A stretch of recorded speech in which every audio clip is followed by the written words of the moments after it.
일제시대에 독립협회를 조직하고 우리나라 최대 사회단체였던 신간의 회장을 지낸 월남 이상제 선생님은 한국 근대사의 교사로 불립니다. 1867년 과거에 응시하는데 낙방을 합니다. 그리고 낙방을 해서 서울에서 지내게 되는데 서울에서 박정량이라는 사람을 사귀게 됩니다. 1887년에 이 박정량이 초대 주미공사에 임명되어서 미국을 가게 되는데 이상제 선생도 함께 2등 서기관 자격으로 미국을 가게 됩니다. 미국에 도착해서 미국을 보면서 이렇게 잘 사는 나라가 있구나.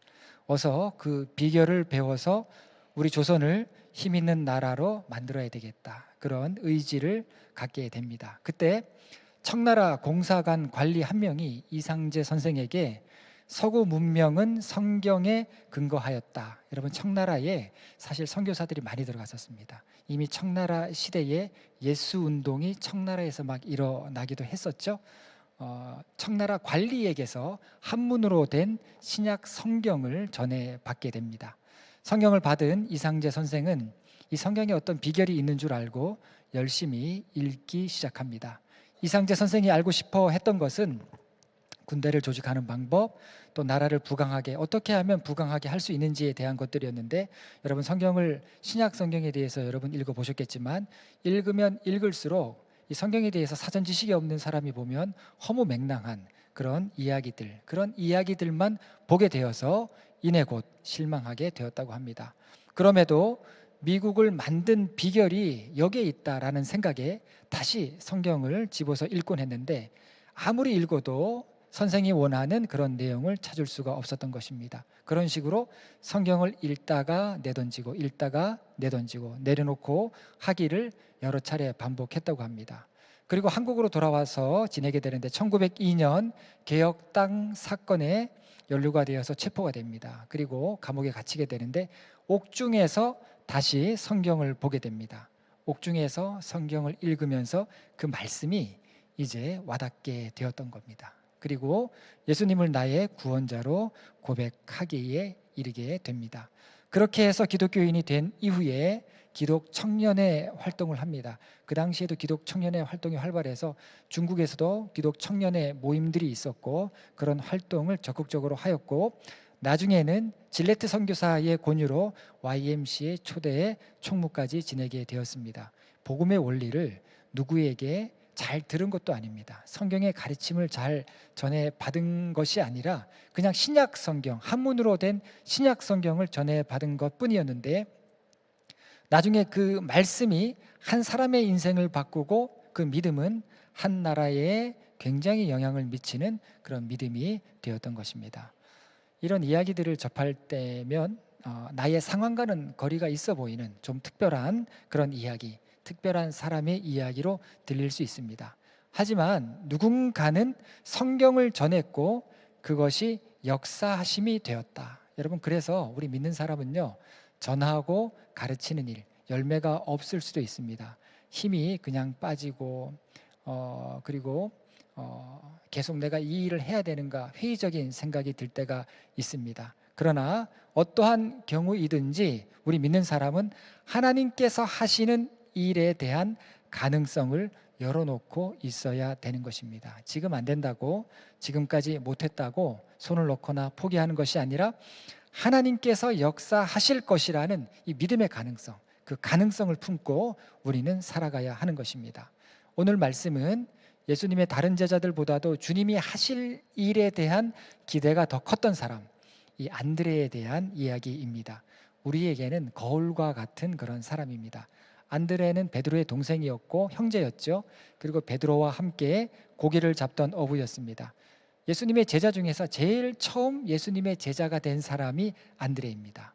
원래는 세례 요한의 제자였는데 세례 요한의 한마디에, 세례 요한이 예수님을 가리켜서 했던 그 말 한마디에 예수님의 제자가 된 인물이기도 합니다. 본문 36절 37절을 보면 예수께서 건의심을 보고 말하되 보라 하나님의 어린 양이로다. 두 제자가 그의 말을 듣고 예수를 따르거늘. 세례 요한이 예수님께서 저기서 오시는 것을 보고 예수님을 가리켜서 보라 하나님의 어린 양이다라고 했을 때 안드레가 예수님을 믿게 되었던 겁니다. 그리고 40절에 보면 두 사람 중에 한 사람이 시몬 베드로의 형제 안드레라고 이름이 분명하게 나오는 것을 보게 됩니다. 예수님께서 안드레를 보고 나를 따르라라고 하셨던 것이 아니라 세례 요한이 예수님을 두고 한 말을 이 안드레가 받았던 겁니다. 세례 요한이 했던 말에 예수님을 따르게 된 인물이 바로 안드레였습니다. 그렇기 때문에 안드레는 자기만의 확신이 있는 사람. 여러분, 아무리 설득하고 아무리 이야기해도 내가 귀를 닫고 이야기를 듣지 않으려고 하면 그 이야기는 아무 소용이 없게 되는데, 안드레는 세례 요한이 예수님에 대해서 했던 이야기를 자기 확신으로 믿었던 사람이죠. 여러분, 이 부분이 굉장히 중요한 부분입니다. 우리가 신앙생활할 때 어떤 신앙적인 확신, 영적인 확신을 갖고 신앙생활하는 거, 이거 매우 중요합니다. 영어 단어에 주코시스라고 하는 그런 단어가 있습니다. 동물원을 뜻하는 주라고 하는 단어, 그리고 정신병을 의미하는 사이코시스의 합성어인데, 이 갇힌 동물들, 서울 대공원 가보면 저는 어릴 때 아이들 데리고 많이 가지 않습니까? 근데 사실 저는 동물 좋아하기 때문에 지금도 가고 싶어요. 지금도 가서 이렇게 동물들 보면 굉장히 좋은데, 지금도 저는 반려견을 안고 있을 때면은 마치 어린 아기를 안은 것처럼, 그 느낌이 그렇게 좋습니다. 아침에 일어나면 개가 이렇게 올라와요. 침대에 올라와서 저에게 항상 기대서 눕습니다. 사람보다 더 나아요. 자식보다 더 낫습니다. 그런데 그런 동물들도 감정이 있지 않겠습니까? 근데 좁은 우리 안에 갇혀 놓으니까 이 동물들이 불안해하는 거죠. 서성거리는 행동을 계속합니다. 원래는 넓은 초원에서 이렇게 넓은 데서 다녀야 되는데, 중국으로 간 푸바오도 지금 적응하는 그 환경이 축구장 2배 크기만한 그런 지역에서 적응 훈련을 이제 앞으로 하게 될 것이다라고 하는 기사를 본 적이 있는데, 실제로 이 판다들의 반경은 훨씬 더 넓죠.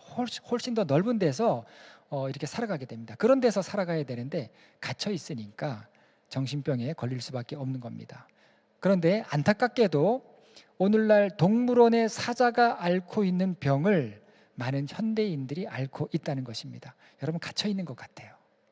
마음대로 다닐 수 있지만 갇혀 있는 것 같습니다. 그리고 숨이 차올라요. 허걱대는 것 같습니다. 눈빛은 불안해서 흔들리고 초조합니다. 발걸음에는 힘이 없죠. 그렇게 살아가는 현대인들의 모습을 보게 됩니다. 그리고 내 자신에게서조차 확신할 수 없는 그런 일들이 굉장히 많습니다.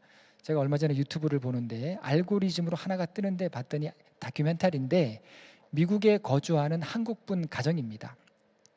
그분의 자녀가 중학생이었는데 성소수자예요. 여자아이였는데 이 아이가 나중에 스스로 삶을 포기합니다. 그래서 엄마가 그 아이의 무덤에서 통곡하는 장면부터 나왔는데, 그렇게 되기까지 이 아이가 찍어놓은 영상이 있습니다. 그 영상이 뭐냐면, 아이가 여성에서 남성으로 변하는 거, 나는 이제부터 남성으로 변하게 될 것입니다 라는 영상부터 이렇게 나오게 됩니다. 그리고 뒤이어서 아버지가 이런 말을 합니다. 내가 하나님을 30년 믿었는데 어떻게 이런 일이 일어났는지 모르겠습니다. 내가 30년 의지한 하나님인데. 여러분, 우리 주변에 확신을 잃어버리게 할 만한 그런 일들이 굉장히 많습니다. 여러분, 위로할 수가 없어요. 이해시킬 수 있는 성경 구절도 없습니다. 저는 장례식을 많이 인도했는데, 사고를 당하거나 아니면 어린아이가 이렇게 사고를 당해서 장례를 치르게 되거나, 또 정말 말할 수 없는 그런 가정의 아픔들이 있습니다. 아무에게도 말할 수 없는 그런, 제가 아무에게도 얘기 안 한 그런 일들이 있어요. 저희 집사람도 모르는 그런 일들이 있는데, 그런 일들을 볼 때 너무 목회자인 제 자신도 혼란스러울 때가 있습니다. 확신을 갖고 살다가도 혼란스럽게 할 만한 그런 일들이 많습니다. 여러분, 답이 없어요. 답이 어디에 있겠습니까? 결국에 우리는 신앙생활 하면서 내가 예수 그리스도에 대해서 내가 어떤 확신을 갖고 있는가, 무슨 일이 있어도 예수 그리스도가 메시아, 나의 메시아라고 하는, 나의 구원자라고 하는, 나를 건지실 분이라고 하는 그런 확신을 갖고 있는가, 이것이 매우 중요하다라는 것입니다. 안드레에게서 그런 확신이 보입니다. 예수님을 신뢰하는 자의 모델이 어떠한 사람인가를 이야기할 때 안드레를 통해서 보게 됩니다. 예수님의 12제자 중에 여러분이 생각할 때 닮고 싶은 제자, 이제 오늘이 11명째이고 다음 주는 마지막 가룟 유다입니다. 12주에 걸쳐서 예수님의 제자들에 대해서 말씀을 드렸는데, 예수님의 제자 중에 가장 닮고 싶은 사람이 누구이냐라고 이야기를 했을 때 저는 안드레라고 말씀드리고 싶습니다. 요동함이 없어요. 굉장히 안정적입니다. 중심을 잃지 않습니다. 예수님의 12제자 중에서 오늘날 신앙생활 함에 있어서도, 오늘날 우리와 함께 신앙생활 할 때에도 연합할 수 있는 인물이 누구인가, 합력할 수 있는 인물이 누구인가, 화해의 아이콘, 화해의 대사로서 역할을 감당할 수 있는 사람이 누구인가, 그 한 사람을 제자 중에서 꼽으라고 한다면 저는 안드레라고 그렇게 말씀드릴 수가 있습니다. 여러분, 안드레에 대한 성경 기록은 13번 나옵니다. 그 중에서 돋보이는 부분이 있습니다. 안드레가 반복적으로 했던 그런 부분들이 있는데, 그게 뭐냐면 사람들을 예수님께로 데려오는 일을 하는데 그 일을 다 안드레가 감당하는 것을 보게 됩니다. 오늘 본문은 자기 형제 베드로를 예수님께 데려옵니다. 42절과 42절을 보면, 그가 먼저 자기의 형제 시몬을 찾아 말하되 우리가 메시아를 만났다고 하고 데리고 예수께로 오니, 예수께서 보시고 이르시되 내가 요한의 아들 시몬이니 장차 게바라 하리라 하시니라. 자, 자기 형제 게바를 데리고 옵니다. 베드로를 데리고 와요. 흥분해서 내가 메시아를 만났다. 흥분해서 베드로를 데리고 옵니다. 그리고 요한복음 6장에 보면 많은 사람들이 갈릴리 호숫가 벳세다 들녘에서 식사를 거른 채 예수님의 말씀을 듣고 있었죠. 그 식사를 거른 채 있었던 사람들을 예수님께서 불쌍히 여기셔서 제자들에게 떡을 구해 오라고 말씀을 하십니다. 그때 안드레가 한 아이를 떡을 구해서 갖고 오는 것이 아니라 한 아이를 예수님께 데려왔는데 그 아이에게는 음식이 있었죠. 여러분, 그때 빌립이 뭐라고 이야기합니까? 아무리 계산해봐도 떡을 구할 장소도 없고 그리고 우리에게 돈도 없습니다 라고 빌립은 그렇게 이야기했습니다. 쉽지 않은 그런 상황이었던 겁니다. 날은 어두워지고 있었고 돈은 없고 떡을 구할 장소도 없고. 그런데 어떻게 보면 예수님의 떡을 구해 오라는 예수님의 그 이야기가 말도 안 되는 그런 이야기로, 불합리한 이야기로 받아들일 수밖에 없는 그런 상황이었는데, 안드레가 음식을 갖고 있는 아이를 예수님에게로 데려온 겁니다. 여러분, 어떻게 하라는 거예요? 예수님 앞에 데려왔을 때. 그런데 아이를 데려온 안드레의 행동이 비전이 됩니다. 안드레는 자신이 데려온 아이의 음식으로 남자만 5,000명이니까 최소 10,000명 이상입니다. 최소로 잡아서 10,000명 이상. 그 많은 사람들이 음식을 다 먹게 되리라는 것을 상상을 못했을 것입니다. 하지만 예수님께로 가져가야 한다라고 하는 그의 확신이 예수님께 전달되었을 때 이것이 비전이 되고 이것이 기적이 되었다라는 겁니다. 여러분, 저는 조금 답답한 일들이 있으면 멀리 생각합니다. 그러면 멀리 생각하면 기대가 되면서 이 닫혔던 생각들도 다시 열리게 되는 것을 보게 되고, 안 될 것 같은 일들도 가능성 있게 보이기 시작합니다. 여러분들도 우리 교회가 앞으로 20년, 30년 뒤에 어떤 모습일까 그려보시기 바랍니다. 저는 교회 홈페이지를 많이 리서치합니다. 많이 들여다보고 교계 뉴스를 많이 봅니다. 감리교 홈페이지는 매일 들어가 봅니다. 그걸 보다 보면 어떤 변화들을 읽을 수가 있기 때문에 그래요. 아, 교회가 이렇게 변하고 있구나. 여러분, 이제는 제가 여러 차례 말씀을 드렸는데 이제 앞으로 저희도 이제 전임 부목사님이나 이렇게 모셔올 때가 있어야 될 겁니다. 지금 이렇게 보면은요, 예전에는 사례비나 뭐 조건이나 하나도 언급이 없었어요. 그냥 그 교회에 가서 첫 사례비 받아보면 사례비가 얼마인지 알게 되는, 그리고 무슨 일을 할지 모르고 가게 되는 경우가 허다했는데 지금은 그렇지 않습니다. 여러분, 지금 이제 연봉까지 나오고 주 5일 근무까지 나왔습니다. 여러분, 안 좋으세요? 주 5일 근무하시면? 저는 너무 좋은데요. 주 5일 근무까지 조건으로 달아놨어요. 월요일, 수요일은 쉽니다. 여러분, 교회가 이렇게 변하고 있는 거예요. 앞으로 2038년에는 담임자를 구하기가 어렵게 된다. 부목사가 아닙니다. 담임자를 구하기 어렵게 된다. 목회자 수급이 안 되는 거예요. 젊은 사람들이 교회를 기피하면서 따라서 신학생이나 전도사나 목사로 지원하는 인원들까지 감소를 하고 있다. 여러분, 바뀌어야 돼요. 지금 바뀌고 있습니다. 저는 굉장히 긍정적으로 바뀌고 있다라는 생각을 합니다. 여러분, 이전에는 상상도 못했던 일이죠. 무슨 목회자가 주 5일이 있어. 저는요, 저처럼 부목사 하기를 후배들에게 그렇게 하기를 바라지 않습니다. 그렇게 되면 안 돼요. 합리적으로 해야죠. 정확하게 대우해줄 부분 대우해주고, 정확하게 생활할 수 있는 부분들 생활해주고, 이제는 아이들도 하나 둘 셋, 세 명은 세 명에 따르는 그런 교육비를 지원해 줄 수 있어야 되고, 저는 그런 교회가 되고 그렇게 앞으로 후배 목회자들을 세워야 되겠다라는 생각을 합니다. 그러려면 여러분, 교회를 그려보셔야 돼요. 20년, 30년 뒤에는 교회가 어떤 모습일까? 그리고 그 교회는 목회자뿐만이 아니라 어떤 성도들이 역사의 주인공이 되어 있을까? 여러분, 그런 생각을 하다 보면 멀리 보게 됩니다.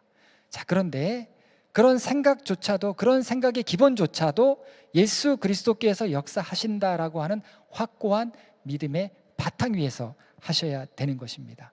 이 땅에 오셔서 복음을 전하셨던 예수님과 제자들을 생각하면서 예수님이 가지셨던 비전, 그리고 제자들과 함께 나누기를 원하셨던 그 뜻을 우리도 갖고 있어야 된다라는 겁니다. 그 비전과 뜻을 갖고 있을 때 하나님께서 그 생각을 사용하시는 것입니다. 생각이 비전이 되게 하시는 것입니다. 그래서 이런 생각을 하게 되면 급하지 않습니다. 급하지는 않지만 대신에 단 한 가지는 분명하게 집중을 해야 됩니다. 카톨릭 영성가이면서 하버드대, 예일대에서 강의했던 헨리 나우엔, 여러분 잘 아실 겁니다. 오늘의 신앙의 문제가 무엇인가? 거기에 대해서 이야기합니다. 오늘의 신앙의 문제가 무엇인가? 이런 말을 남겼는데, 오늘날 신앙의 문제는 교회와 예수가 분리되었다는 것이다. 여러분, 우리로 하여금 정신이 번쩍 들게 하는 그런 말입니다. 우리의 신앙 현실을 바라보게 하죠. 우리가 무엇을 위해서 걸어가야 하는지를 다시 생각하게 합니다. 여러분, 우리는 1차적으로는요, 구원받은 백성으로서 함께 믿음으로 살기 위해서, 그리고 함께 그리스도의 장성한 분량에 이르기 위해서 모였죠. 이것이 제일 중요한 목적입니다. 그러면 자연스럽게 두 번째 목적이 생기는데, 함께 공동체를 이루어서 우리가 어떤 교회를 세우며 어떻게 신앙생활을 할 것인가, 그 다음에 교회에 대한 이야기가 나오게 됩니다. 이게 뒤바뀌게 되면 교회를 세운다고 하면서 거기에는 구원받은 백성의 모습이 없거나 예수님조차 없게 되는 겁니다. 여러분, 교회 세우는 거 따로, 예수 믿는 거 따로, 이게 성경적으로는 불가능합니다. 도저히 그렇게 될 수가 없는데 현실에서는 그런 일들이 벌어진다는 겁니다. 여러분, 내 신앙생활 따로, 예수님 따로, 이것도 불가능한 일입니다. 성경적으로는 도저히 있을 수 없는 일인데 그게 너무나도 당연한 현실처럼 되어 버렸다는 것이죠. 우리에게는 분명한 표대가 있습니다. 사도 바울의 고백처럼 우리는 표대를 향해서 달려가는 사람들이라면 예수라고 하는 관역에서 벗어나면 안 된다는 것입니다. 제가 체육관에 주일날 오면 3층에 이렇게 있게 되는데, 아마 3층에 올라와 보신 분들은 아실 겁니다. 3층에 보시면 사격장입니다. 거기가 사격장이 있는데 실제로 공기총처럼 생긴 레이저가 나가는 총이 있습니다. 굉장히 무겁습니다. 그래서 저도 가끔씩 이렇게 쉬는 시간에 한 번씩 땡기고, 그럼 기분이 좋아요. 딱 집중해서. 이 사격이 굉장히 좋은 운동 아니겠습니까? 집중력에. 근데 지난주에는 이제 중등부 아이들이 올라왔길래 제가 사격을 한 번씩 해보라고 했습니다. 이 아이들은 아마 이제 총을 아마 처음 들어봤을 것 같은데 신기한 거예요. 그런데 쏘는 거를 보니까 다 뭐 천장에 맞거나 바닥에 떨어지거나, 근데 한 아이가 유독 관역으로 들어가는 아이가 있더라고요. 이 재능이 있는 아이가 있습니다. 여자아이인데 한 아이가 그렇게 잘 맞추는 거예요. 여러분, 사격을 해보신 분들은 아실 겁니다. 조준에서 1mm, 1cm가 아니에요. 1mm만 벗어나도 100m, 200m 가면 어떻게 됩니까? 1m, 2m가 벗어나게 되죠. 여러분, 마찬가지입니다. 교회와 예수가 분리되는 것을 처음에는 몰라요. 처음에는 다 잘 하는 줄 알고 있다가 시간이 흐르면 흐를수록 왜곡되어짐이 더 크게 나타나게 되는 겁니다. 그러면 예수 그리스도가 주인이 아닌 교회가 될 수 있고요, 내 신앙도 마찬가지예요. 목사도 예외가 아닙니다. 내 신앙에도 예수 그리스도가 주인이 아닌 신앙이 될 수도 있는 겁니다. 그렇게 되면요, 물려줄 교회가 없는 거예요. 왜? 비전이 없습니다. 요즘은 신앙을 가르치고 복음을 전하고 또 전도를 하고 영혼을 살리는 데 앞장을 섰던 교회가 어떻습니까? 몸살을 앓고 있는 교회가 많아요. 그리고 교회가 마치 무용지물처럼 여겨지는 그런 시대 아니겠습니까? 믿지 않는 사람 눈에 그렇죠. 그렇기 때문에 우리가 경계해야 될 것이 있다면, 예수는 말하지만 예수와 상관없는 듯 살아가는 그러한 삶, 우리가 그러한 삶을 경계해야 하는 것입니다. 무엇이 먼저인가? 무엇이 중요한가? 이것을 깨닫고 정말 우리에게 있어서 중요한 거, 이것을 지켜가는 신앙, 지켜가는 믿음이 너무나도 소중한 것입니다. 안드레를 통해서 얻게 되는 교훈이 그겁니다. 안드레는요, 예수님에게서 멀어지지 않습니다. 예수님에게서 떨어지지 않는 그런 믿음을 보여줍니다. 베드로를 데려오고 음식을 갖고 있는 한 아이를 데려온 것만이 아니라 나중에는 헬라 사람들도 데려옵니다. 요한복음 12장에 나오는데, 헬라인들을 예수님 앞으로 데려왔다라고 하는 거, 그냥 사람들을 데리고 왔구나, 예수님을 만나고 싶어하는 사람들을 데리고 왔구나, 그렇게 생각하시면 안 돼요. 유대인들은 우리보다 훨씬 더 보수적이고 훨씬 더 전통적입니다. 이 사람들은 철저해요.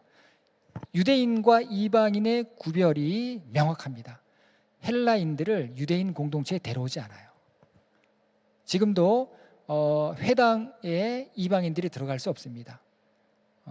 여러분들이 아마 성지순례를 가시거나 그렇게 되면 회당을 보실 기회가 있을 것인데, 유대인들의 모임에는 못 들어가요. 밖에서 지정된 공간에서 참관은 할 수 있지. 마찬가지입니다. 예수님 시대에는 더 했던 거예요. 예수님 시대에는 성전에도 이방인의 뜰이 있어서 이방인의 뜰에만 이방인들이 갈 수 있지, 그 선을 넘는 즉시 큰일 납니다. 여러분, 이방인들과 유대인들은 같이 할 수가 없는데, 안드레가 헬라인들을 예수님 앞으로 데려오는 것을 보게 됩니다. 상상 못할 일이죠. 여러분, 베드로도 예수님께서 부활하신 이후에 환상을 보고 나서야 이방인에게 겨우 복음을 전하게 됩니다. 그걸 생각한다면 안드레는 이미 한참을 앞서가 있었다라는 겁니다. 다른 제자들이 받아들이지 못하는 일을 안드레가 한 거예요. 자, 그런데 그런 헬라인들 중에 누가 나왔습니까? 누가복음과 사도행전을 기록했던 누가 같은 인물이 나오게 되었던 겁니다. 유대인이라면 당연히 유대인과 이방인이라고 하는 이분법으로 사람을 구분할 수밖에 없는데, 예수님 앞에서 안드레는 내가 유대인이다 라고 하는 그런 의식마저 넘어섰던 겁니다. 누구든지 예수님 앞으로 데려와야 한다라고 하는 마인드, 어떤 마인드입니까? 선교적 마인드예요. 선교적 마인드, 긍휼히 여기는 마인드, 그런 마음이 그에게는 자리 잡혀 있었다라는 겁니다. 그리고 영적인 확신은 말씀이 내 안에 굳게 있다라고 하는 증거인데, 안드레는 예수님의 말씀이 그의 마음속에 내면화된 그런 인물이에요. 쉽게 말씀드리면 예수님의 말씀을 스펀지처럼 가장 잘 흡수했던 제자, 말씀을 가장 잘 듣고 행하기를 즐겨했던 제자가 바로 안드레였다는 겁니다. 여러분, 말씀을 잘 받는 분들을 보면은 다릅니다. 그리고 목회자로서 가장 큰 보람은 다른 보람이 아니고요, 저와 어떤 개인적인 관계를 갖고 그런 거 절대 아닙니다. 그런 거 절대 아니고, 말씀을 잘 받고 말씀을 즐거워하는 그런 모습들을 제가 보게 됩니다. 그때가 저는 가장 행복해요. 말씀의 내면화가 잘 된 분들은요, 시험 들지 않습니다. 쉽게 시험 들지 않아요. 쉽게 불평하지 않습니다. 안드레에게도 이런 말씀의 내면화된 모습이 드러나요. 여러분, 안드레는 가장 먼저 제자가 된 사람이라고 말씀을 드렸는데, 그러면 우리 상식으로는 제자 중에 1등입니다. 제자 중에 우두머리예요. 물 한 잔이라도 안드레부터 돌려야 하죠. 유대인들은 그런 사고 굉장히 철저하죠. 그런데 예수님은 베드로를 높이십니다. 베드로를 안드레가 데려왔다는 것을 예수님도 알고 계시는데, 예수님은 안드레가 아니라 베드로를 높이십니다. 그럼 인간적으로는 질투가 납니다. 질투는 굉장히 큰 유혹이자 시험입니다. 내가 너보다 못한 게 뭐가 있어? 그 마음에 가인이 아벨을 죽였죠. 하지만 안드레에게는 그런 질투가 보이지 않습니다.